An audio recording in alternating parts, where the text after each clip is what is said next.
Welcome to my YouTube channel. ಇವತ್ತಿನ ಈ ವಿಡಿಯೋದಲ್ಲಿ ಪಂಚವಾರ್ಷಿಕ ಯೋಜನೆಗಳ ಬಗ್ಗೆ ನಾವು ನೋಡ್ತಾ ಹೋಗೋಣ. ಯಾವುದೇ ಕಾಂಪಿಟೇಟಿವ್ ಎಕ್ಸಾಮ್ಸ್ಗೂ ಪ್ರಿಪೇರ್ ಮಾಡ್ತಿದ್ರು ಪಂಚವಾರ್ಷಿಕ ಯೋಜನೆಗಳ ಟಾಪಿಕ್ ಬಹಳ ಇಂಪಾರ್ಟೆಂಟ್ ಆಗುತ್ತೆ. ಹಾಗಾದರೆ ಮೊದಲನೇದಾಗಿ ಪಂಚವಾರ್ಷಿಕ ಯೋಜನೆಯ ಹಿನ್ನೆಲೆಯ ಬಗ್ಗೆ ನೋಡೋಣ. ಪಂಚವಾರ್ಷಿಕ ಯೋಜನೆಯನ್ನು ಪ್ರಪಂಚದಲ್ಲಿ ಮೊದಲ ಬಾರಿಗೆ 1928ರಲ್ಲಿ ರಷ್ಯಾ ದೇಶ ಅಳವಡಿಸಿಕೊಂಡಿತು.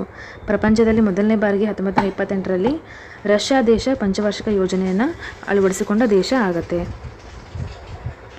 ಇನ್ನು ಕೆಲವೊಂದಿಷ್ಟು ಪಾಯಿಂಟ್ಸ್ಗಳು ಗೊತ್ತಿರಲೇಬೇಕಾದಂಥ ಕೆಲವೊಂದಿಷ್ಟು ಪಾಯಿಂಟ್ಸ್ಗಳು. 1934 ಸರ್ ಎಂ ವಿಶ್ವೇಶ್ವರಯ್ಯನವರು a planned economy for India ಎಂಬ ಪುಸ್ತಕವನ್ನು ಬರೆದರು. A planned economy for India ಎಂಬ ಪುಸ್ತಕವನ್ನು ಬರೆದವರು ಯಾರು ಅಂತ ಕೇಳಿದ್ರೆ ಸರಿಯಾದ ಅದಕ್ಕೆ ಉತ್ತರ ಸರ್ ಎಂ ವಿಶ್ವೇಶ್ವರಯ್ಯನವರು. ಇನ್ನು 1944ರಲ್ಲಿ JRD ಟಾಟಾರವರು ಅವರ ನೇತೃತ್ವದಲ್ಲಿ ಬಾಂಬೆ ಯೋಜನೆ ರೂಪಿಸಲಾಯಿತು. ಬಾಂಬೆ ಯೋಜನೆಯನ್ನು JRD ಟಾಟಾರವರ ನೇತೃತ್ವದಲ್ಲಿ 1944ರಲ್ಲಿ ರೂಪಿಸಲಾಗುತ್ತದೆ. ಇನ್ನು 1944ರಲ್ಲಿ SN ಅಗರ್ವಾಲ್ ರವರು ಗಾಂಧಿ ಯೋಜನೆಯನ್ನು ರೂಪಿಸಿದರು. ಇನ್ನು 1944ರಲ್ಲಿ MN ರಾಯ್ ಅವರು ಜನತಾ ಯೋಜನೆಯನ್ನು ರೂಪಿಸಿದರು. 1950ರಲ್ಲಿ ಜಯಪ್ರಕಾಶ್ ನಾರಾಯಣ್ ಸರ್ವೋದಯ ಯೋಜನೆಯನ್ನು ಮಂಡಿಸಿದರು. 1950 ಮಾರ್ಚ್ 15ರಂದು ಯೋಜನಾ ಆಯೋಗವನ್ನು ರಚಿಸಲಾಯಿತು.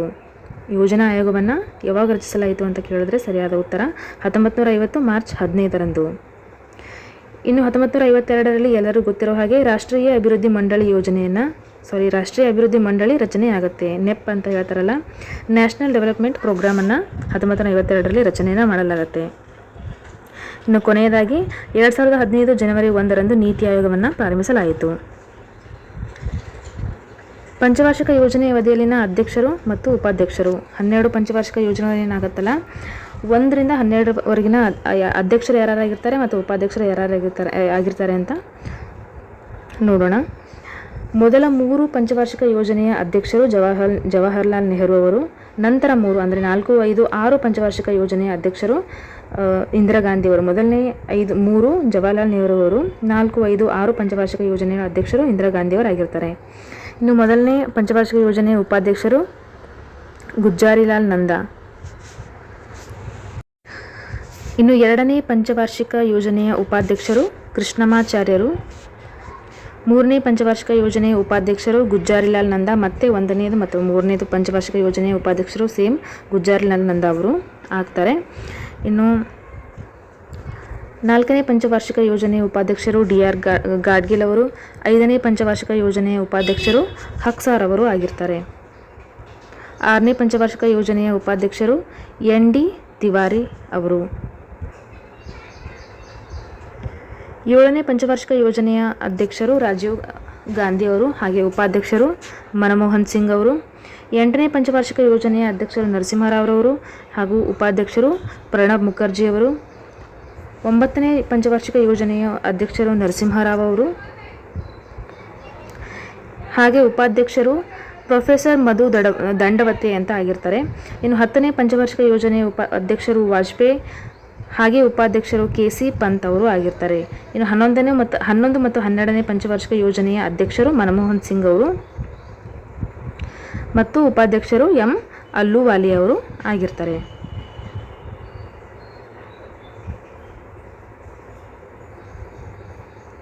ಇನ್ನು ಮೊದಲನೇ ಪಂಚವಾರ್ಷಿಕ ಯೋಜನೆಯನ್ನು ನೋಡೋಣ. ಮೊದಲನೇ ಪಂಚವಾರ್ಷಿಕ ಯೋಜನೆಯ ಅವಧಿ 1951ರಿಂದ 56. ಮೊದಲನೇ ಪಂಚವಾರ್ಷಿಕ ಯೋಜನೆಯ ಮುಖ್ಯ ಉದ್ದೇಶ ಏನಾಗಿತ್ತು ಅಂತ ಕ್ವಶನ್ ಆದರೆ ಸರಿಯಾದ ಉತ್ತರ ಅದಕ್ಕೆ ಕೃಷಿ ಅಂತ ಆಗುತ್ತೆ. ಇನ್ನು ಸಾರ್ವಜನಿಕ ವಲಯದ ವೆಚ್ಚ ಎಷ್ಟಿತ್ತು ಅಂತ ಅಂದರೆ 1960 ಕೋಟಿ ಸಾರ್ವಜನಿಕ ವಲಯದ ವೆಚ್ಚ ಆಗಿರುತ್ತೆ. ವಿಶೇಷತೆ ಏನು ಅಂತ ಅಂದರೆ ಬಾಕ್ರಾ ನಂಗಲ್ ಅಣೆಕಟ್ಟು ನಿರ್ಮಾಣ ಆಗುತ್ತೆ. ಜಾರ್ಖಂಡ್ ರಾಜ್ಯದಲ್ಲಿ ಸಿಂದ್ರಿ ರಾಸಾಯನಿಕ ರಸಗೊಬ್ಬರ ಸ್ಥಾಪನೆ ಆಗುತ್ತೆ. ಬಾಕ್ರಾ ನಂಗಲ್ ಅಣೆಕಟ್ಟು ನಿರ್ಮಾಣವಾದದ್ದು ಎಷ್ಟನೇ ಪಂಚವಾರ್ಷಿಕ ಯೋಜನೆಯಲ್ಲಿ ಅಂತ ಕೇಳಿದ್ರೆ ಉತ್ತರ ಮೊದಲನೇ ಪಂಚವಾರ್ಷಿಕ ಯೋಜನೆ. ಹಾಗೆ ಜಾರ್ಖಂಡ್ ರಾಜ್ಯದಲ್ಲಿ ಸಿಂದ್ರಿ ರಾಸಾಯನಿಕ ರಸಗೊಬ್ಬರ ಸ್ಥಾಪನೆ ಆಗುತ್ತೆ. 1952ರ ಸಮುದಾಯ ಅಭಿವೃದ್ಧಿ ಯೋಜನೆ ಸ್ಥಾಪನೆ ಆಗುತ್ತೆ. ಯೋಜನೆಯನ್ನು ಜಾರಿಗೆ ತರ್ತಾರೆ.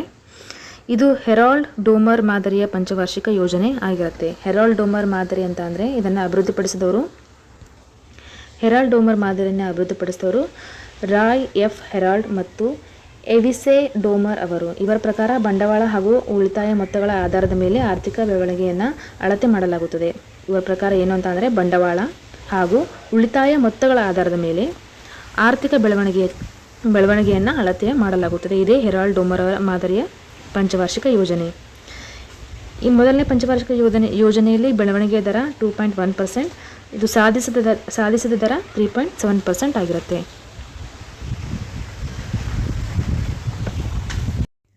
ಎರಡನೇ ಪಂಚವಾರ್ಷಿಕ ಯೋಜನೆ, ಇದರ ಅವಧಿ 1956 ಮತ್ತು 61ರಲ್ಲಿ ಎರಡನೇ ಪಂಚವಾರ್ಷಿಕ ಯೋಜನೆ ಜಾರಿಗೆ ಆಗುತ್ತೆ.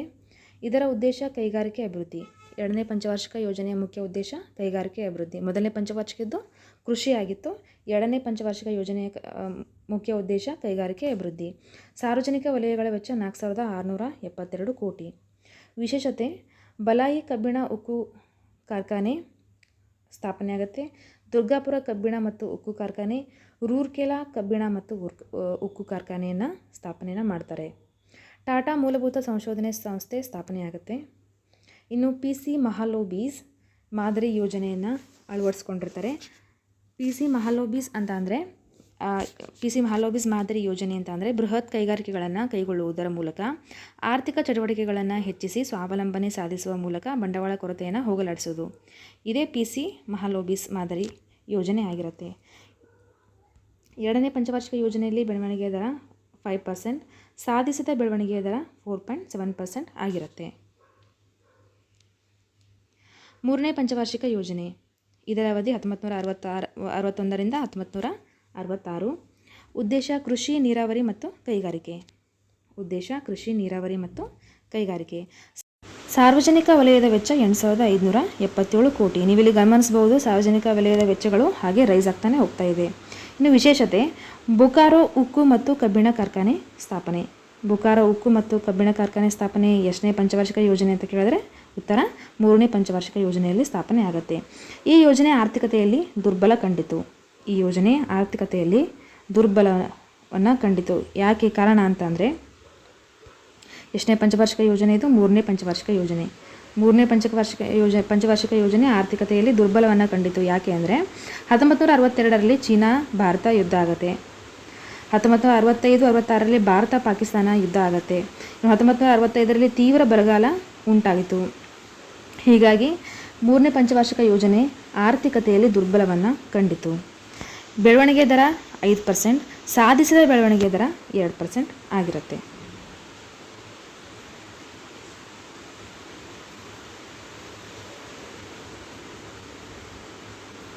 ವಾರ್ಷಿಕ ಯೋಜನೆ 1966ರಿಂದ 69.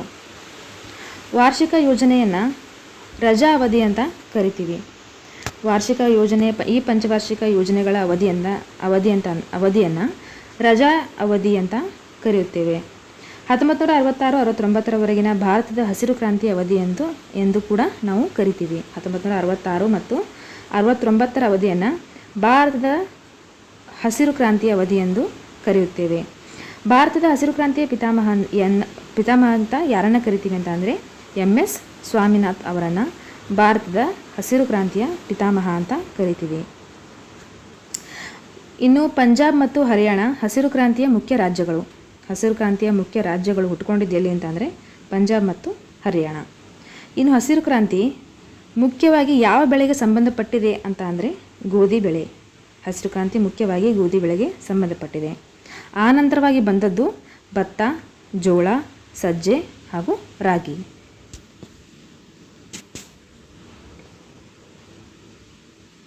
ನಾಲ್ಕನೇ ಪಂಚವಾರ್ಷಿಕ ಯೋಜನೆ ನೋಡೋದಾದರೆ ಇದರ ಅವಧಿ 1969ರಿಂದ 74. ಉದ್ದೇಶ ಆರ್ಥಿಕ ಸ್ಥಿರತೆ ಮತ್ತು ಸ್ವಾವಲಂಬನೆ. ನಾಲ್ಕನೇ ಪಂಚವಾರ್ಷಿಕ ಯೋಜನೆಯ ಉದ್ದೇಶ ಆಗಿತ್ತು. ಸಾರ್ವಜನಿಕ ವಲಯದ ವೆಚ್ಚ 6160 ಕೋಟಿ ಆಗಿತ್ತು. ವಿಶೇಷತೆ ಏನು ಅಂದರೆ 1969 ಜುಲೈ 19ರಂದು 14 ಬ್ಯಾಂಕ್ಗಳ ರಾಷ್ಟ್ರೀಕರಣ ಆಗುತ್ತೆ. 1969 ಜುಲೈ 19ರಂದು 14 ಬ್ಯಾಂಕ್ಗಳ ರಾಷ್ಟ್ರೀಕರಣ ಆಗುತ್ತೆ. 1973ರಲ್ಲಿ ಬರಗಾಲ ತುತ್ತಾಗುವ ಪ್ರದೇಶಗಳ ಅಭಿವೃದ್ಧಿ ಕಾರ್ಯಕ್ರಮ. 1976ರಲ್ಲಿ ಬರಗಾಲಕ್ಕೆ ತುತ್ತಾಗುವ ಪ್ರದೇಶಗಳ ಅಭಿವೃದ್ಧಿಯ ಕಾರ್ಯಕ್ರಮ. 14 ಬ್ಯಾಂಕ್ಗಳ ರಾಷ್ಟ್ರೀಕರಣ ಮಾಡಿದವರು ಯಾರು ಅಂತಂದರೆ ಇಂದಿರಾ ಗಾಂಧಿಯವರು ಆಗಿರ್ತಾರೆ. 1971ರಲ್ಲಿ ಭಾರತ ಮತ್ತು ಪಾಕಿಸ್ತಾನ ಯುದ್ಧ ಆಗುತ್ತೆ ಹಾಗೂ ಬಾಂಗ್ಲಾದೇಶ ಸ್ವಾತಂತ್ರ್ಯಗೊಳ್ಳುತ್ತೆ. ಬೆಳವಣಿಗೆ ದರ 5.7%, ಸಾಧಿಸಿದ ಬೆಳವಣಿಗೆ ದರ 3.8%.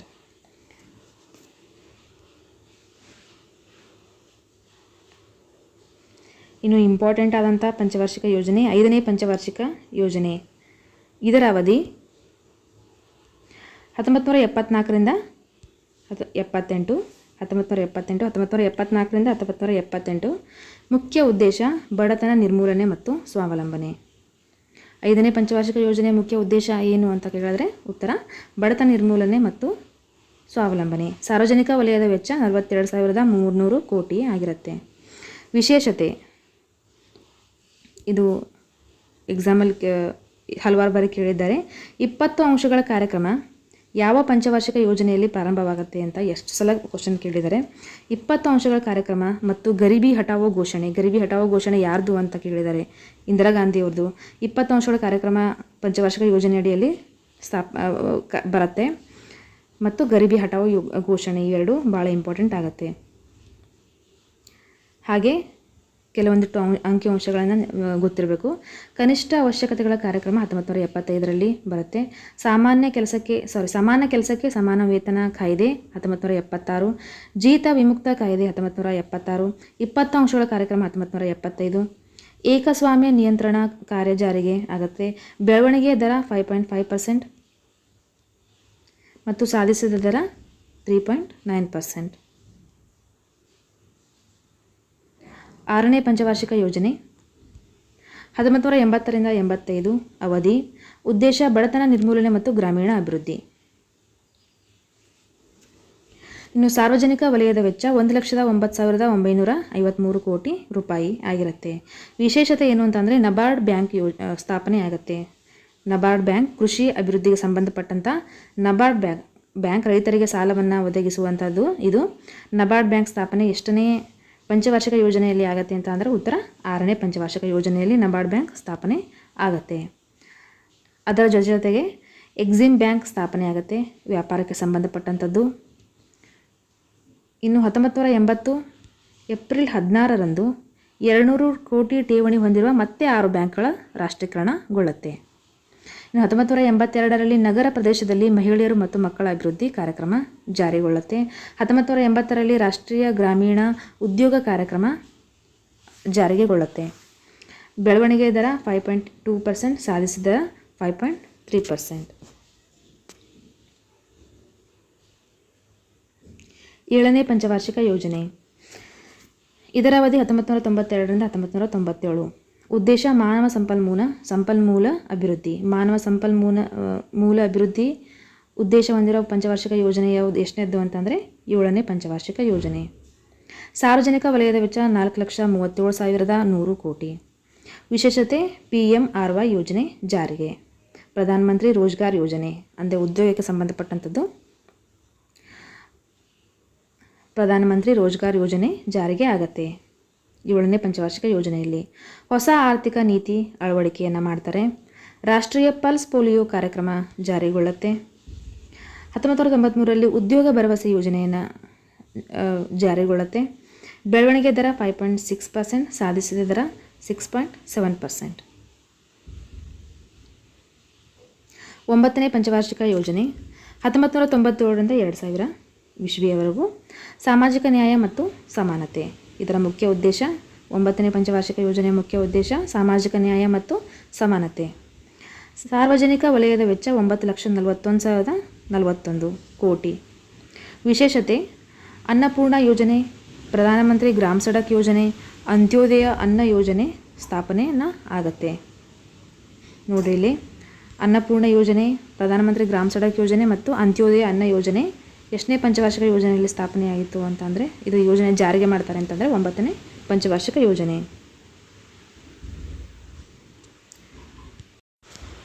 1997ರಲ್ಲಿ ಸ್ವರ್ಣ ಜಯಂತಿ ಶಹರಿ ರೋಜ್ಗಾರ್ ಯೋಜನೆ ಸ್ಥಾಪನೆಯಾಗುತ್ತೆ. ಇನ್ನು 1999ರಂದು ಸ್ವರ್ಣ ಜಯಂತಿ ಗ್ರಾಮ ರೋಜ್ಗಾರ್ ಯೋಜನೆ ಸ್ಥಾಪನೆ ಆಗುತ್ತೆ. ಸುವರ್ಣ ಚತುಷ್ಕೋನ ರಸ್ತೆ ಯೋಜನೆ ಸ್ಥಾಪನೆಯಾಗುತ್ತೆ. ಜಾರಿಗೆ ಬರುತ್ತೆ. ಇನ್ನು ಬೆಳವಣಿಗೆ ದರ 6.5%, ಸಾಧಿಸಿದ ಬೆಳವಣಿಗೆ ದರ 5.4%. 10ನೇ ಪಂಚವಾರ್ಷಿಕ ಯೋಜನೆ. 10ನೇ ಪಂಚವಾರ್ಷಿಕ ಯೋಜನೆ ಸ್ಪೆಷಲಿ ಇಂಪಾರ್ಟೆಂಟ್ ಆಗುವಂಥದ್ದು PDO ಅಭ್ಯರ್ಥಿಗಳಿಗೆ.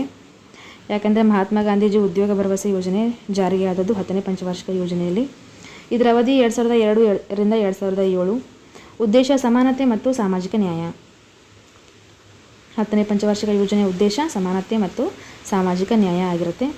ಸಾರ್ವಜನಿಕ ವಲಯದ ವೆಚ್ಚ 15,25,639 ಕೋಟಿ. ಇನ್ನು 10ನೇ ಪಂಚವಾರ್ಷಿಕ ಯೋಜನೆಯ ವಿಶೇಷತೆ ಏನು ಅಂತ ಅಂದರೆ ಭಾರತ ನಿರ್ಮಾಣ ಯೋಜನೆ. ಭಾರತ ನಿರ್ಮಾಣ ಯೋಜನೆ ಅಡಿಯಲ್ಲಿ ಏನೇನು ಬರುತ್ತೆ ಅಂತ ಅಂದರೆ ಗ್ರಾಮೀಣ ವಸತಿ ಆಗಿರ್ಬೋದು, ನೀರು, ರಸ್ತೆ ಸಂಪರ್ಕ, ನೀರಾವರಿ ಮತ್ತು ವಿದ್ಯುತ್ ಶಕ್ತಿ. ಇನ್ನು ಮಹಾತ್ಮ ಗಾಂಧಿ ಉದ್ಯೋಗ ಭರವಸೆ ಯೋಜನೆ 2006 ಹಾಗೂ 2005ರಲ್ಲಿ ಬೆಳವಣಿಗೆಯ ದರ 8%, ಸಾಧಿಸಿದ ದರ 7.7%. 11ನೇ ಪಂಚವಾರ್ಷಿಕ ಯೋಜನೆ ಸ್ಥಾಪನೆಯಾಗಿದ್ದು 2007 ಮತ್ತು 2012ರಲ್ಲಿ. ಉದ್ದೇಶ ತ್ವರಿತ ಮತ್ತು ಸಮಗ್ರ ಅಭಿವೃದ್ಧಿ. ಬೆಳವಣಿಗೆ ದರ 9%, ಸಾಧಿಸಿದ ದರ 7.9%. ಸಾಮಾಜಿಕ ವಲಯದ ವೆಚ್ಚ ಎಷ್ಟಾಗಿತ್ತು ಅಂತಂದರೆ 36,44,718 ಕೋಟಿ ಆಗಿತ್ತು. ವಿಶೇಷತೆ ಏನು ಅಂದರೆ GDP 8% ಬೆಳವಣಿಗೆ, ಕೃಷಿ 4% ಬೆಳವಣಿಗೆ ಮತ್ತು ಕೈಗಾರಿಕೆಯಲ್ಲಿ 10% ಬೆಳವಣಿಗೆ ಮತ್ತು ಸೇವಾ ವಿಭಾಗದಲ್ಲಿ 9% ಬೆಳವಣಿಗೆಯನ್ನು ಸಾಧಿಸುತ್ತೆ. ಇನ್ನು ಜನನಿ ಸುರಕ್ಷಾ ಯೋಜನೆ ಜಾರಿಗೆ ಬರುತ್ತೆ 2008ರಲ್ಲಿ 11ನೇ ಪಂಚವಾರ್ಷಿಕ ಯೋಜನೆ ಅಡಿಯಲ್ಲಿ. ಇನ್ನು ಕೊನೆಯದಾದದ್ದು 12ನೇ ಪಂಚವಾರ್ಷಿಕ ಯೋಜನೆ 2012ರಿಂದ 2017. ಉದ್ದೇಶ ಶೀಘ್ರ ಮತ್ತು ಹೆಚ್ಚು ಸುಸ್ಥಿರ ಅಭಿವೃದ್ಧಿ ಸಾಧಿಸುವುದು. ಉದ್ದೇಶ ಏನು ಅಂದರೆ ಶೀಘ್ರ ಮತ್ತು ಹೆಚ್ಚು ಸುಸ್ಥಿರ ಅಭಿವೃದ್ಧಿಯನ್ನು ಸಾಧಿಸುವುದು. 11ನೇ ಪಂಚವಾರ್ಷಿಕ ಯೋಜನೆಯ ಉದ್ದೇಶ ಏನಾಗಿತ್ತು ಅಂದರೆ ತ್ವರಿತ ಮತ್ತು ಸಮಗ್ರ ಅಭಿವೃದ್ಧಿ ಅಂತ ಆಗಿತ್ತು.